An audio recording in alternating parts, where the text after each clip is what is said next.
you cross the Pill Bridge above the Tor into the junction, the end of the North Devon line.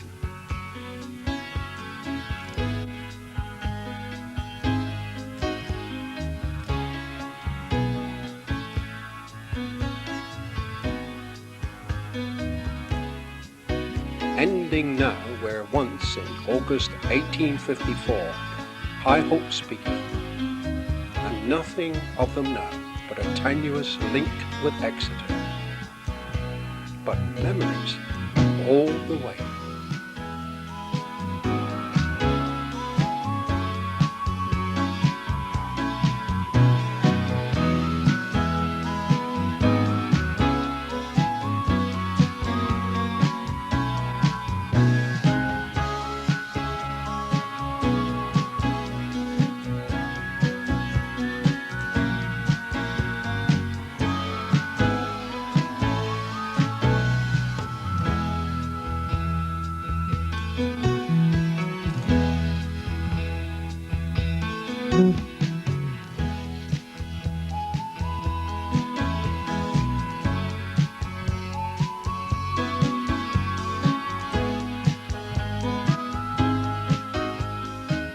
Steam traction never fails to invoke a memorable response.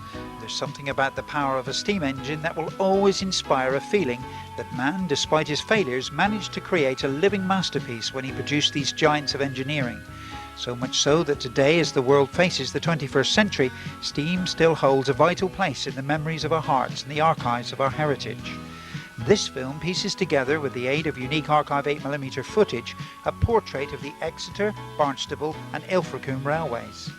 Inspired by Braunton's Victor Thompson, the images will take us on a journey into the past and back along some of the West Country's most beautiful North Devon lines.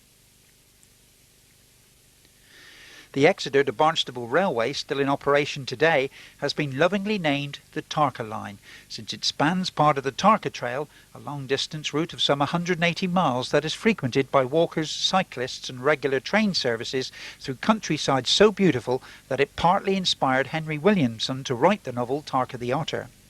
The journey begins at Exeter Central Station of the former southern region, and as expresses move slowly down one of the steepest gradients in the West Country towards Exeter St David's, they were often headed by two G6060s acting as returning banking engines ready to haul the next express back up the incline. From Exeter St David's, the train headed towards Cowley Bridge Junction, leading to Newton St Sires, opened to serve the village of the same name in 1851. Today it is one of the line's request stops. Crediton is a quiet country station, but in 1928 staff issued 19,788 passenger tickets and received an annual parcels delivery of just over 10,500, giving some indication of how times have changed as railway systems have degenerated.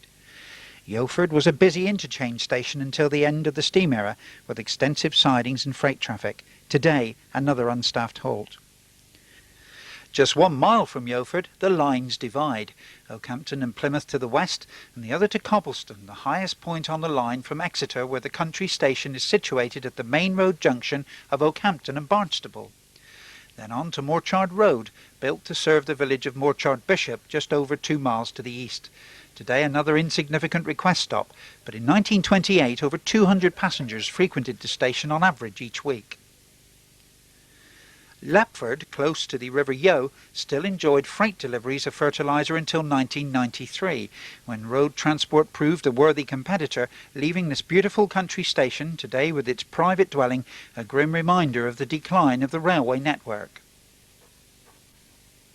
Exford, the only passing place apart from Crediton on the line, is near the famous Forreston Exford House. It is here that the Tarka Trail really begins.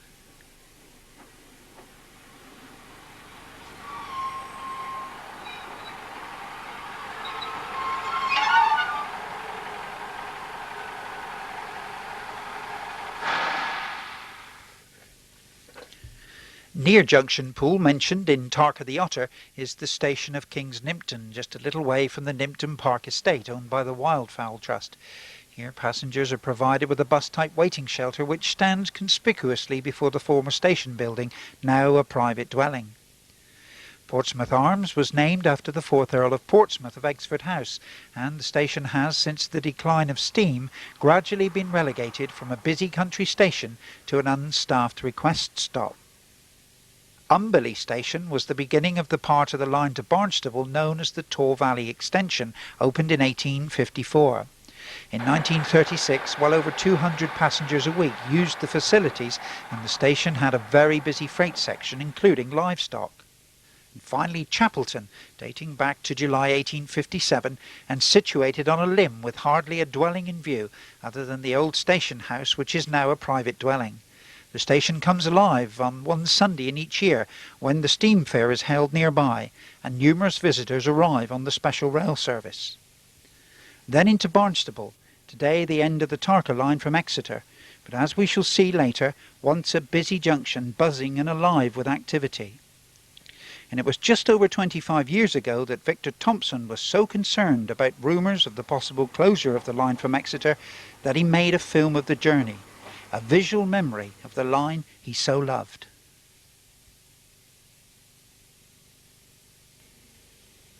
It began down in the hole, the cutting below Exeter Queen Street, a railway yard like a royal parade ground.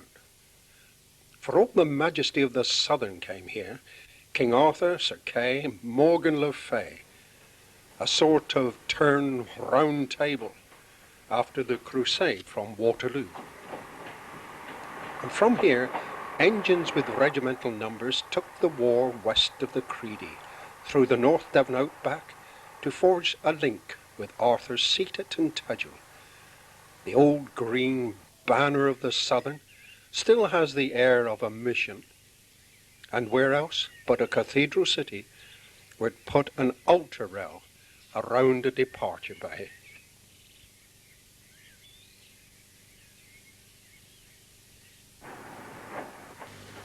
But Camelot has been lost. The links are overrun. The furthest outpost pushed back to Barnstaple.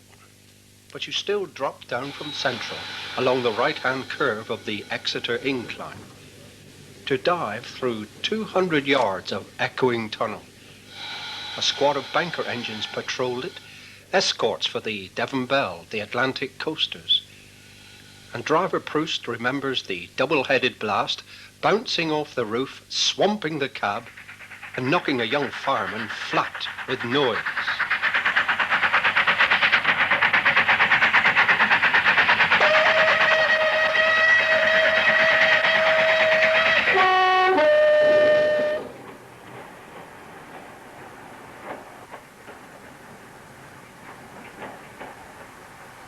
For a moment you hover over St. David's before the swoop down to the old Great Western line. Brunel's 6-footers lorded it down there, granting a passport to southern trains from here to Cowley Bridge. So you come into St. David's with that keep to one side, immigrants only feeling reserved for platform 4. For God's wonderful railway is still there, as plain as the concrete letters over the station entrance. Too deep for new brooms.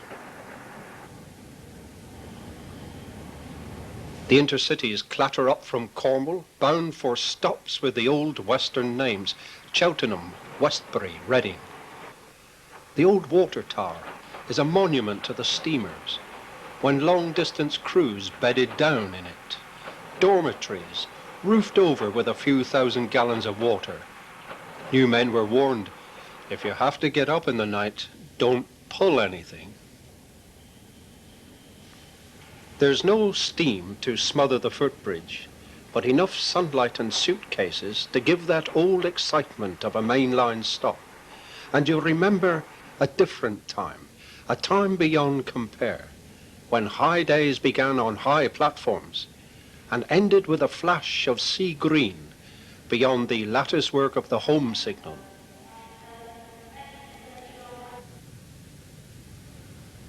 At the northern end of St. David's is a controlled crossing, where main road traffic tries to beat mainline trains. The barriers snip off the passing parade with every notch on the timetable. You can't raise a camera without someone putting on a daily act hell-bent on suicide.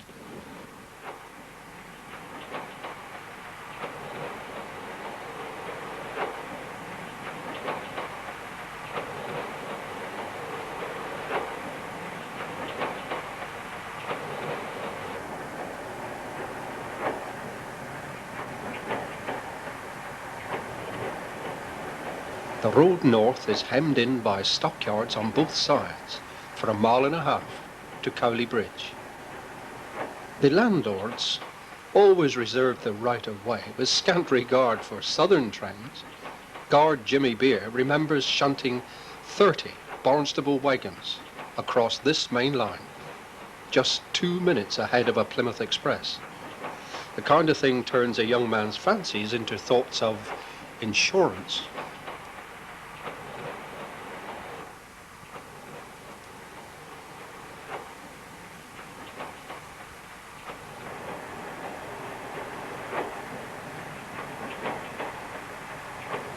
Cowley Bridge, where the Taunton Road will swing away to the right.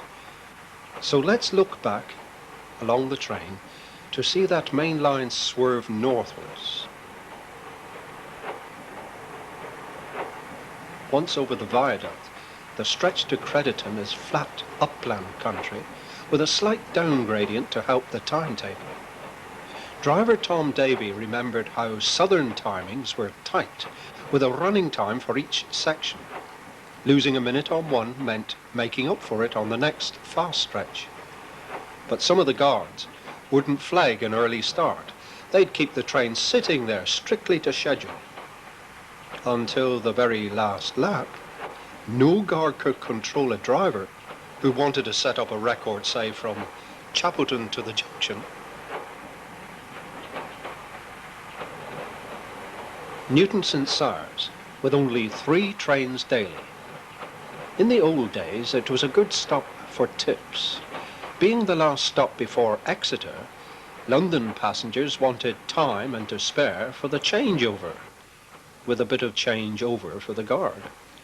One traveller arrived at Exeter to see his Waterloo disappear up the incline. "Driver, what went wrong your end? I tipped the guard my end." "I'll tell you what, sir, you tipped the wrong bloody end."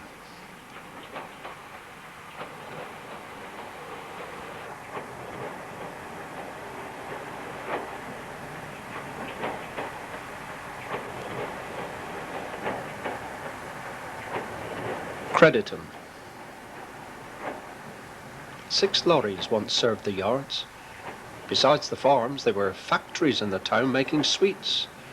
So there was an assorted mixture of comings and goings with grain, fertilizers, machinery.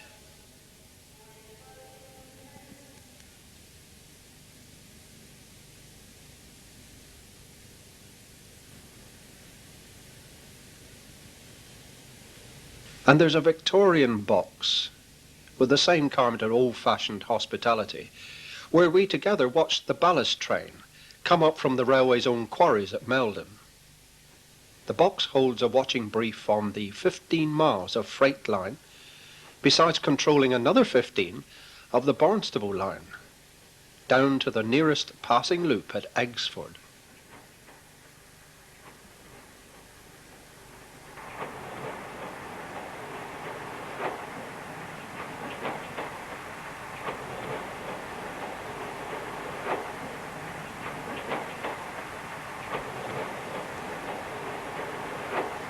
Out of Crediton, we eased to the right, as if to make room for all those ghosts, for over there ran the Plymouth part of the Atlantic Coast Express, cresting the Dartmoor purple to the blue of Plymouth Sound.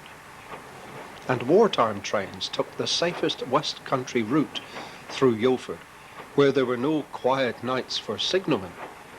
New rails spread out to take American Red Cross trains until D-Day, with blood-red benedictions on each coach. And here it is, Ilfracombe, and no time to stop, for it's all quiet nights and days without signalmen.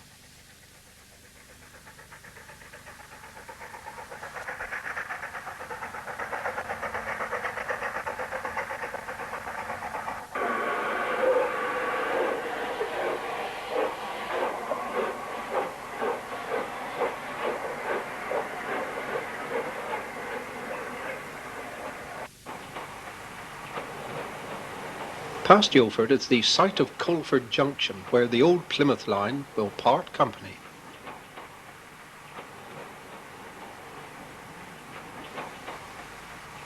There it goes, leaving us on the one remaining tendon of the withered arm.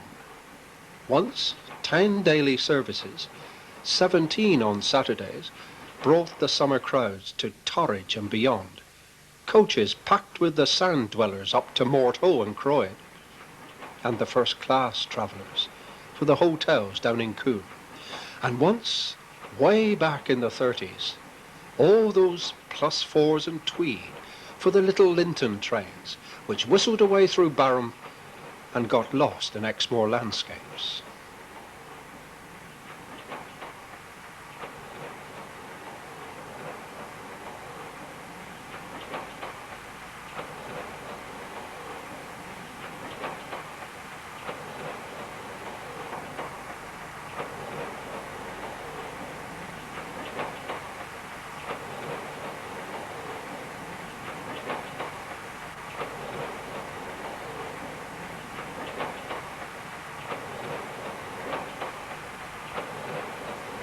Lapford, with a platform offset on each side of the Exeter road.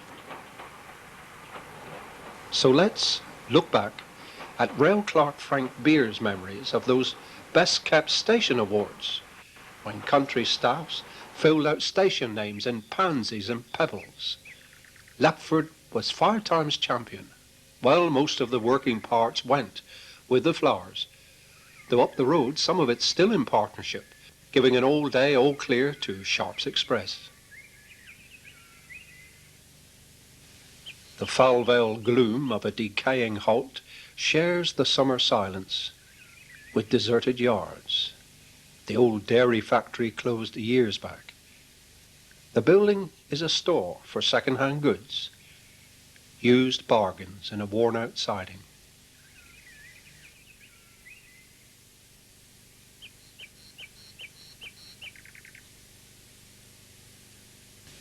But from here to Exford, the route is all summer green, laced with the loops of the Taw.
The new box at Exford stands on the bank of the Taw.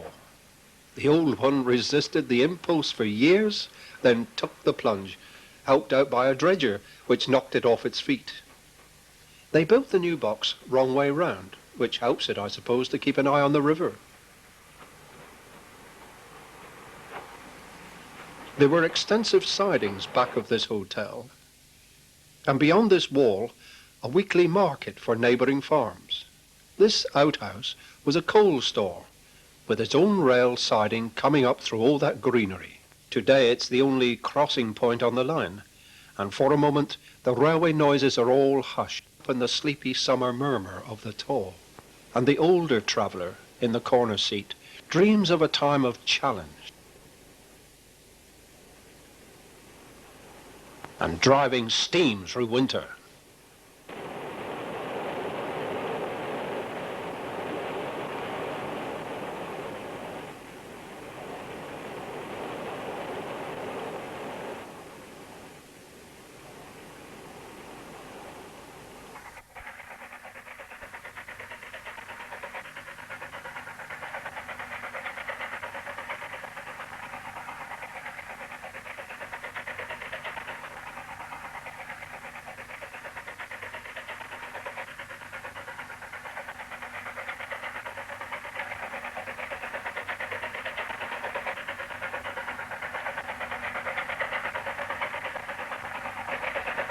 Except for the rare signal lamp, you drove by sound, counting seconds for the next echo. 1, 2.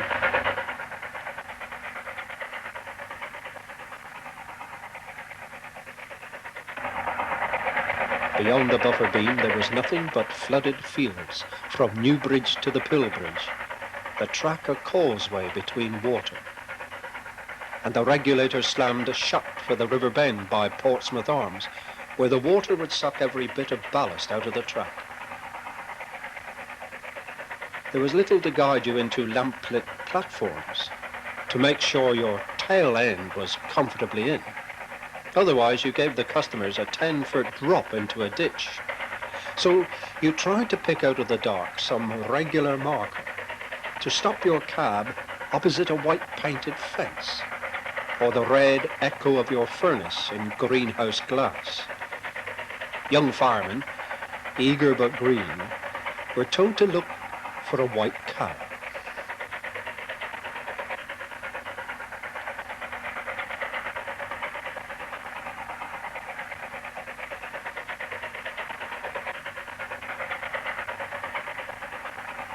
Rain seared your eyeballs, cascaded off the cab sheet.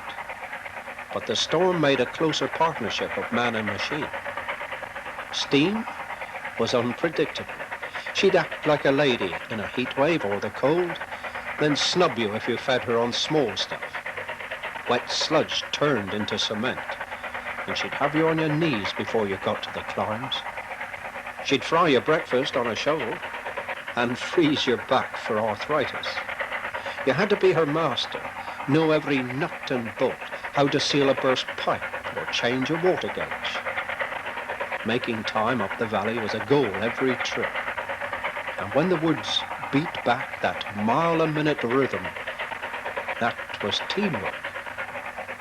And there was a pride in keeping it going, whatever God sent.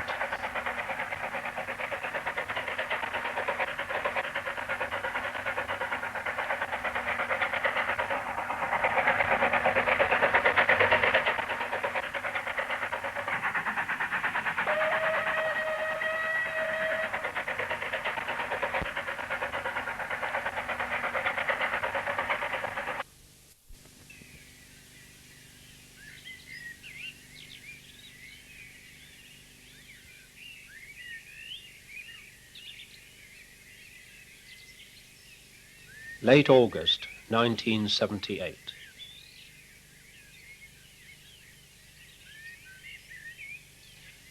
The lonely up platform, where wild birds nest close to the windows to watch the last trains of summer.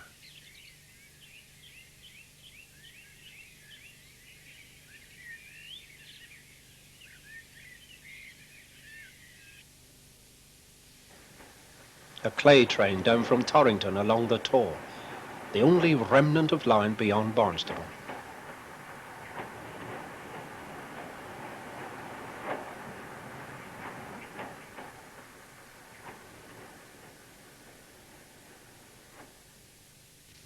When the Great Western surveyed its own route into North Devon from Taunton, the London South Western bribed the local gentry to oppose it, offering a branch from here to South Moulton. Lord Fortescue challenged their right to deprive thousands of a rail service. Devon wasn't there to await the company's pleasure. The evening train from Exeter comes in for the last lap.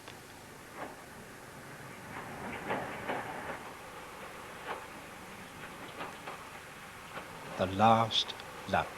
For train guard beer, it was the first lap, packed with holidaymakers bound for home, sore with standing and sunburn, haggling over reservations, juggling the corner seats for the kids, with grannies all facing the engine. The last lap for train guard Woodger, coming into the junction on a streaming night to listen to a story of headlights flying through the air at the Chapelton crossing. But the splinters of an unfastened door showed how the train had knocked the lamps from the level crossing gates.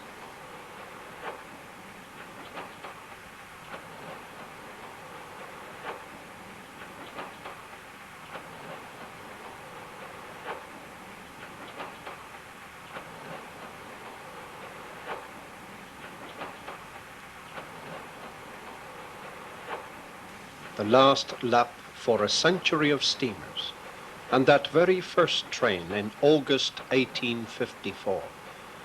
And people from the district packed the river banks to watch it rumble over the 3 iron arches of the Pill Bridge.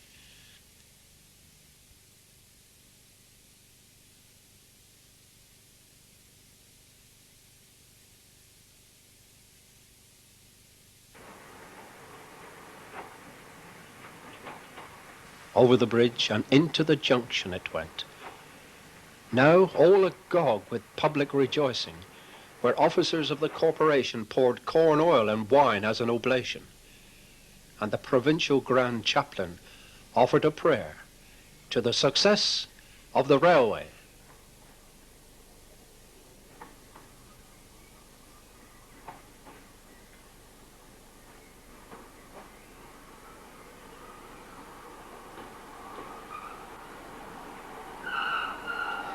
This former LSWR station, situated on the western edge of the North Devon town, was originally known as Barnstaple Junction, but with the decline of services is now simply Barnstaple.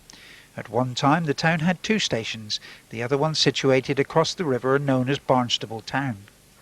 As a junction in the busy days of the steam era, trains regularly arrived and departed to and from Ilfracombe, Linton and from the Torrington area via Bideford.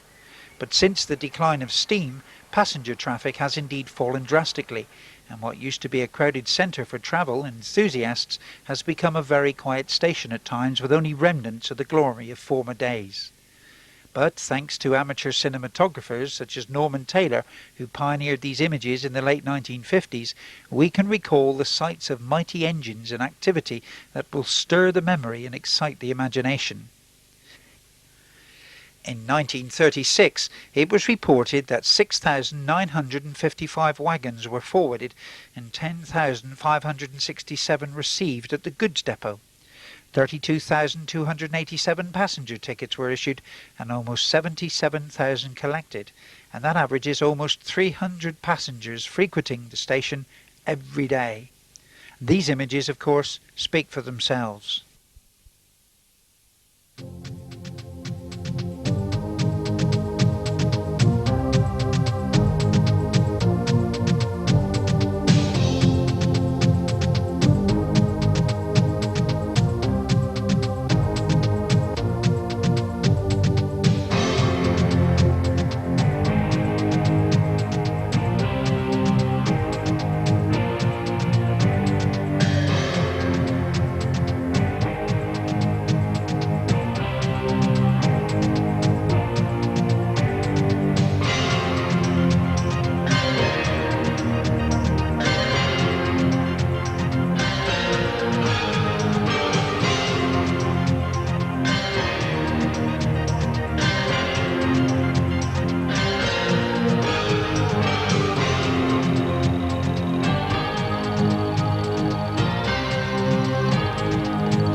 the early 70s, standard tank loco 80039 brought the Exeter Flyer into Barnstaple, the last of the steam excursions, with a trip down the Ilfracombe branch.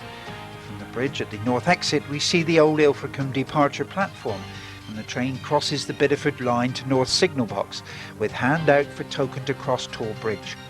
although there was no chance of colliding, for the last train had long gone.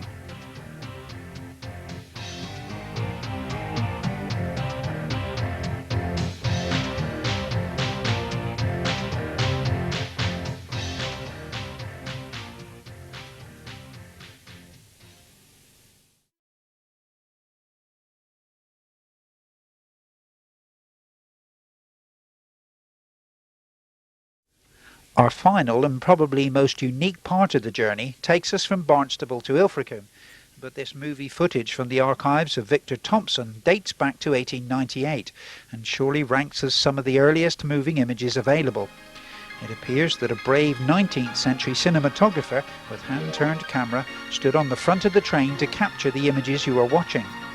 Let's therefore travel back almost 100 years and experience a journey into the past, even more impressive than a cab's eye view.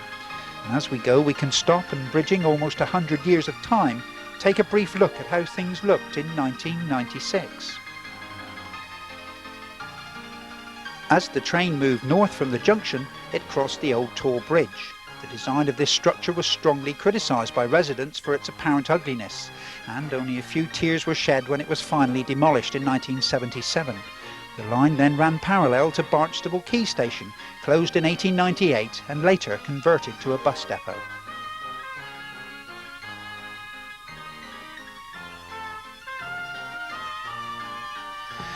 Further upline, Barnstaple Town Station opened in May of 1898 as a result of the inauguration of the Linton and Barnstaple Railway, was built to replace the Quay Station, which was too small and geographically ill situated to cope with the new L&BR.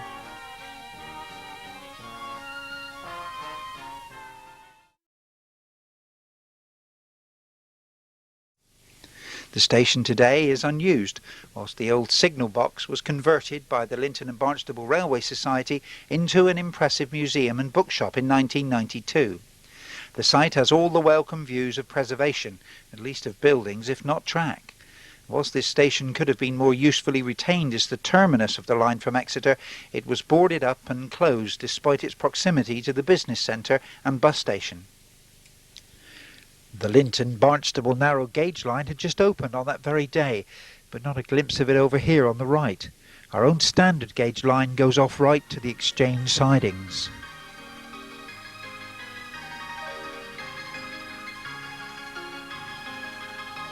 The train approached Pottington's signal box on the swing bridge, controlling access to Rolls Quay siding.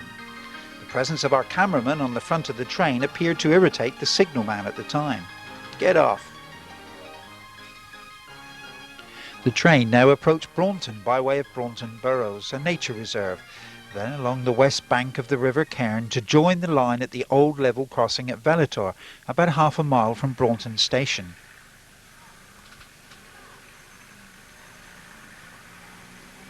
This, it's hard to believe, was the railroad out of Braunton to Ilfracombe. Once the old crossing gates held up queues of holiday cars bound for Saunton. Now this road signal does the same thing.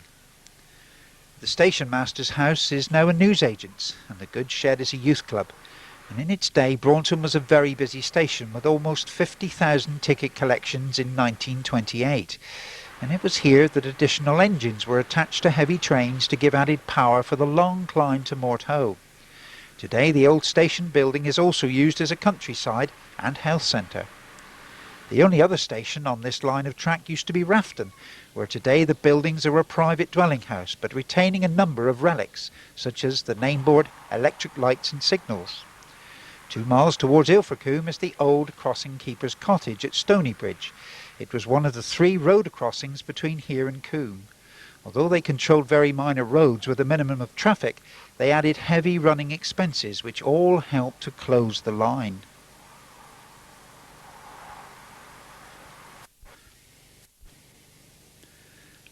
Morthoe and Woolacombe station still has an air of railway adventure, and today has been converted to Once Upon a Time, a children's play and theme park. In 1985, new track and several coaches appeared here, not unfortunately for the reinstatement of train services, but to support the organisation of the children's playground. What used to accommodate the Atlantic Coast Express has given way to a narrow gauge for mini people. The chocolate and cream of the Great Western coaches are drawn up to a permanent stop, and you peep through windows to marvels on the inside, each compartment booked by fairy tale folk.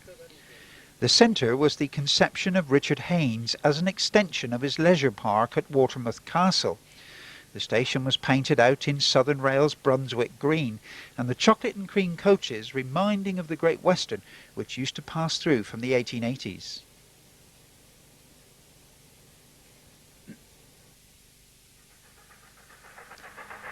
From Mort Hoe station, our intrepid cameraman captured the silence and solitude of that long drop to Coombe. Today all that you see here is a free enchantment of a nature trail, buzzing with quiet, a lost world of wild flowers splashed with waterfalls in miniature here and there.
The steep inclines and banks on this stretch of line tested the enduring mechanical power of any engine and heralded one of the steepest double-track sections of railway in the country. And as for the tunnels, in the summer hush they have one eye closed. In the half-dark you never know what treasures you may step on, like the bowl of a pipe thrown down maybe by one of the last of the gangers to frequent the line.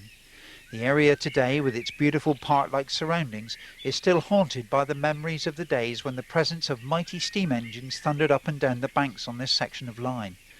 But no more bankers out of Braunton, just holiday ramblers testing their own heads of steam.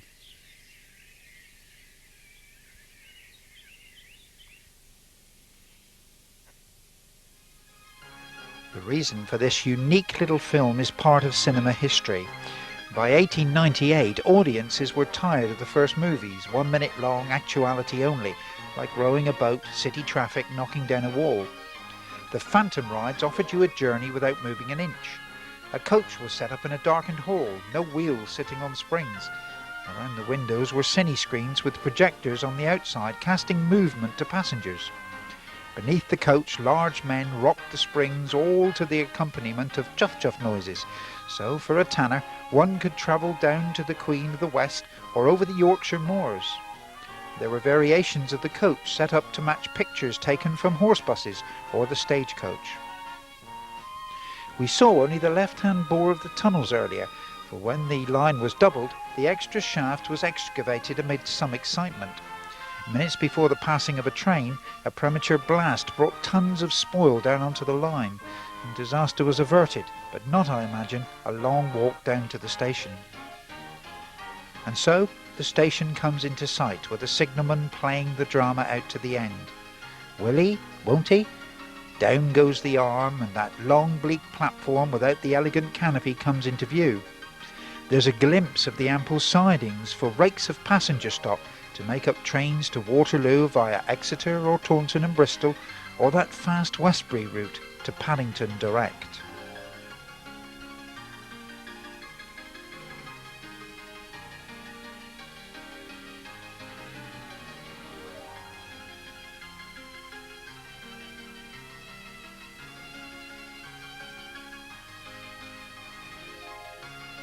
And so into Ilfracombe. As the trains approached the old station, it appeared that the site was so high above the town that the drivers feared they would drop off the end of the world. Not only was the approach steep, but a number of severe curves had to be navigated on this 1 in 36 gradient.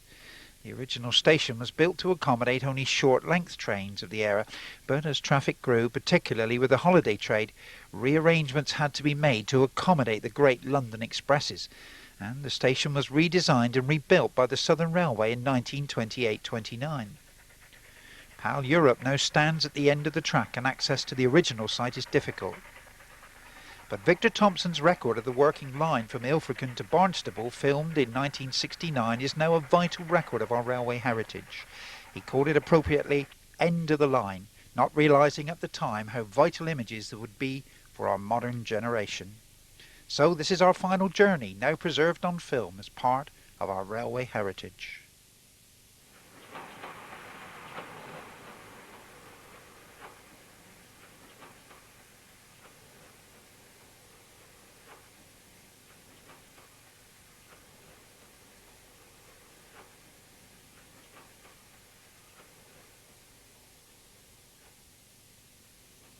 The summer of '69. She'd be one of the last trains for Ilfracombe, a holiday special. On one of the last stretches of the Withered Arm, the old London and South West Railway.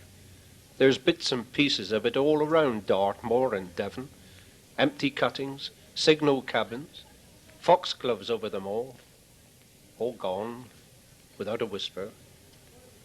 A holiday special. In its heyday, 10,000 people would use that yard on a Saturday. That was why in 1870 a railway meant new hopes, a new prosperity. It nearly developed into a war of rights when the local gentry opposed the line. Windows were smashed, riots broke out, and back along the route where the line must go, the people of Braunton went up on the hill and burnt the squire. Well, in effigy anyway. So in came the navvies, down went the line, and on opening day 1874, they decked out an arch, just here, all in flowers, with London to Ilfracombe, united in bonds of iron. Yet in less than a century, Ilfracombe replaced the bonds with ties of tarmac. Railwaymen with petitions to sign were told by hoteliers to change their cause for car parks. Freight out of Ilfracombe died the same way. 1 6-ton and 2 3-ton lorries usually worked the station yard. A checker, 5 clerks and 2 unloaders manned the goods shed, which has been stacked to the roof, whilst another 6 to 10 wagon loads were waiting on the rails outside. The control centre of it all worked to the full, with a goods yard, runarounds, coach sidings, turntable, and a double main line in and out of Combe. The Atlantic Coast Express was a regular morning up train, winter and summer. Then there was the Devon Bell, and the regular morning circus of getting the observation coach onto the turntable for the return trip. Just a bit of Southern Rail luxury which never paid its way, except Saturdays. You could have filled a rake of coal wagons with passengers on those summer Saturdays. The 8:30 train to Manchester was fondly known as the Palestine Express. If cattle had been loaded the same way, there'd have been a summons for cruelty. But for the foreman, it was a pleasure to go to work.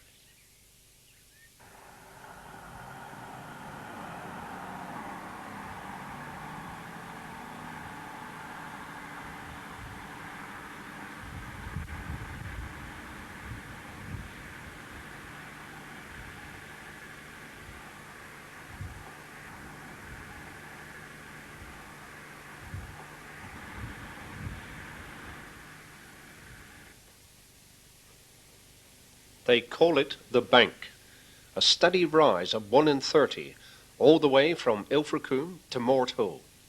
With no level run for a take-off, it was one of the toughest starts for heavily packed trains on railways anywhere. It was common for a West Country engine to get stuck on the bank, and it took the fireman's reputation firmly through the mud. There was the pull of the gradient, and the pull against the curves. The whole weight of the train ground against the high rail, this one on the outside of the curve. New rails were always being laid. Summertime services kept up to 4 old veterans on hand to serve as banker engines, sharing the grind and the glory with the shiny West Country class up front. 3 pairs of men, driver and fireman, were based at Ilfracombe. Among their own kind, in their own depot, they became legends in their own right. Bertie Johns, George Tucker, Reja Ackland. Bertie Johns was slow and steady, always got there. George Tucker, madder than the March hare. And the guards got to know these men, became part of the team. On the long, slow haul up the bank, he could tell by the thrust and the sound of the pistons whether there'd be a late start out of Morto. With Bertie Johns, that was unlikely. A man with his lifetime service in steam, he coaxed, coddled, and talked the engine up to the summit. "Come on, old girl," with a respectful kick of the firebox, was all the engine needed to respond to, and the men up front to live up to. For the team made the power which lived in steam. Pride, too, which kept the brasswork shiny, the gauges at full, and the schedule on time. Though the diesel is easy and don't need a nurse, it's power without soul, and I knows nothing worse.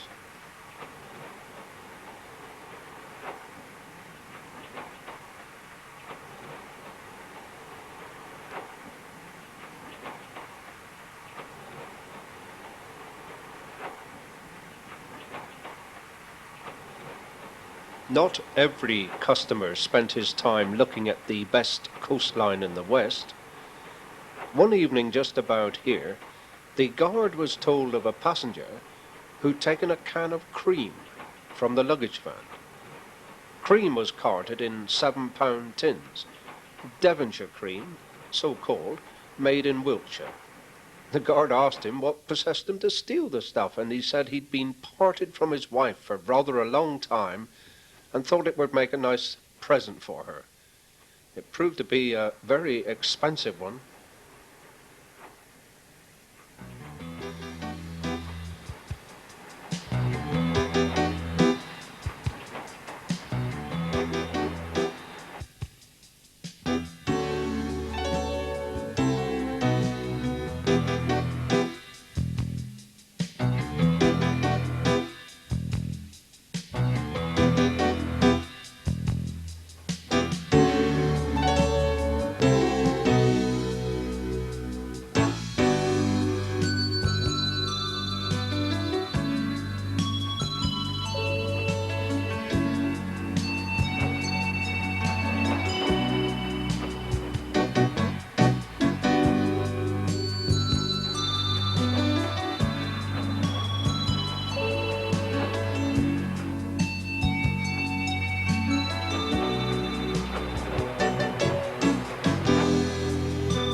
There are 3 of these crossings, all manned, between Mortebow and Braunton.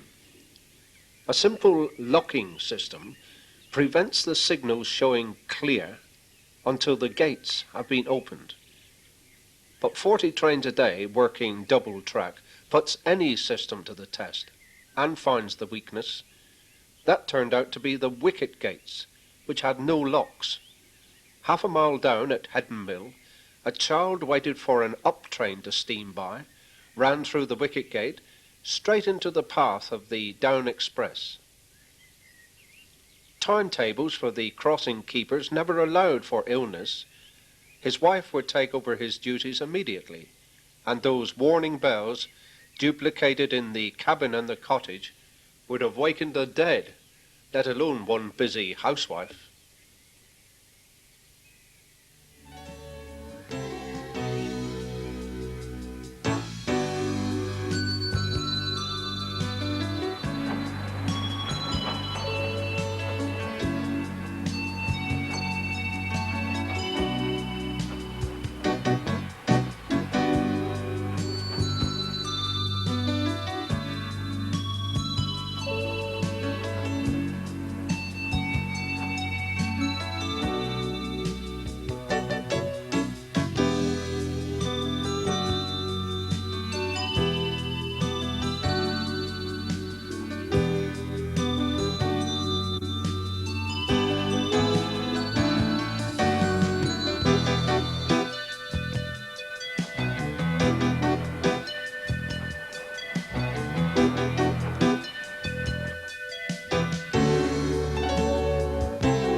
Braunton, a stop for the beach parties for Saunton and Croyd, a yard full of buses, once pony and trap, and the best railway hydrangea a whole platform long. Well, that was in the days when the staff numbered 8, not 2 on a shift, and local industries overworked the goods yard.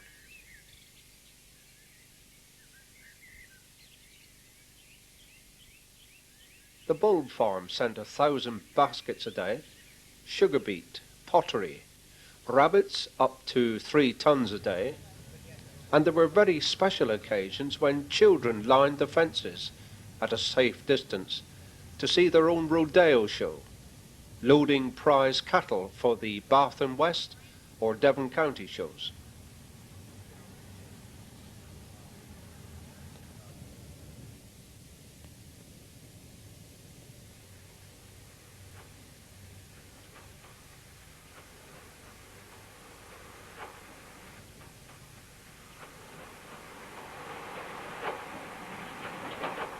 The station foreman could remember only one accident. An elderly woman used those faulty wicket gates to cross behind a shunting train, was knocked down and lost an arm. During the war, there was a large American army camp nearby, so evening trains had plenty of customers. The late special, fondly dubbed the Braunton Boozer, left Barnstaple at 10:30, full and bursting, with the clientele feeling much the same way.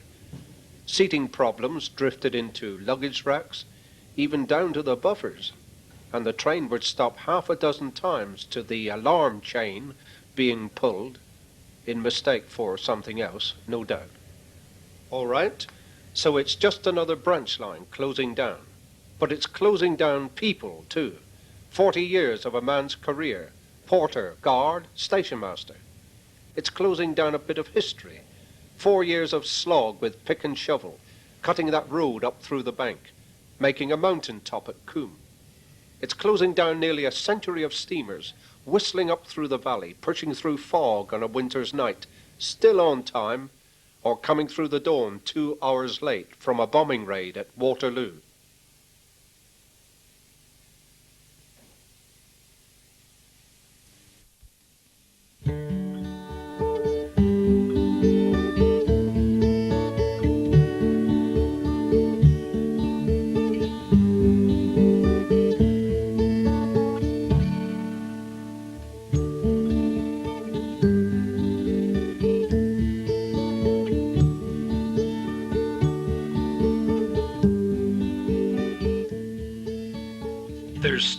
the ghost of a railway, up through the Strand, a remnant of town station, with car parks smothering the old road from Paddington or Waterloo. But you can trace out its track over the River Yeo, where the old swing bridge once snared a catch on the incoming flood, the only instance where timetables had to wait on the tides. And for years, Braunton station was left to bleach in summer suns, and the bones buried themselves deeper into the greenery, until winter came to stir dead leaves into a frenzy as though long dead trains had passed. But the house at Henton, no longer a residence for the lord of the manor, is humbled as a country club, although it still survives. And below it, a gradient cross marks where the railway died.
Please visit our website for news about new productions that are on the way, and you can support my work on my Patreon page.